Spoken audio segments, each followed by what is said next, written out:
Sometimes the strongest answer to a chaotic culture is not a sharper argument, but steadier life. When I look at 1 Peter 4 verse 15, I am reminded that doing what is right carries a quiet force that clever words can't match. Our world seems to produce experts in contradiction, people who are both cynical and naive, guilty and arrogant. Their noise fills the air, yet Peter suggests a different strategy. Instead of chasing the next great comeback, I am called to simple faithfulness. Integrity confuses foolishness far more effectively than any zinger ever could. 1 Peter 4 verse 15.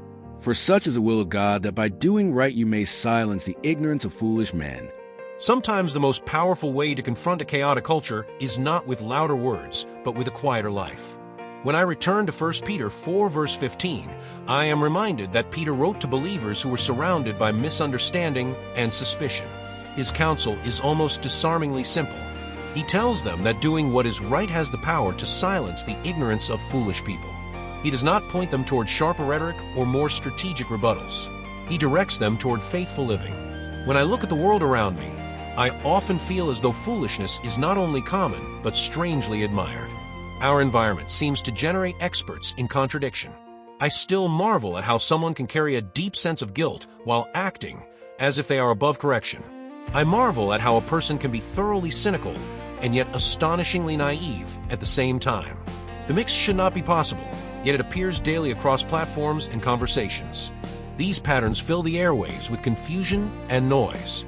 In that atmosphere, Peter's instruction feels both refreshing and challenging. He invites me to shift my focus away from verbal battles and reactive commentary. Instead, he urges me to commit to what is good. Doing what is right has a quiet strength that makes foolishness stumble.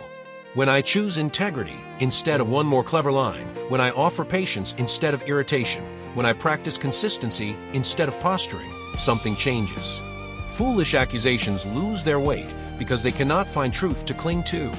I admit that part of me still likes the satisfaction of a quick, sharp response.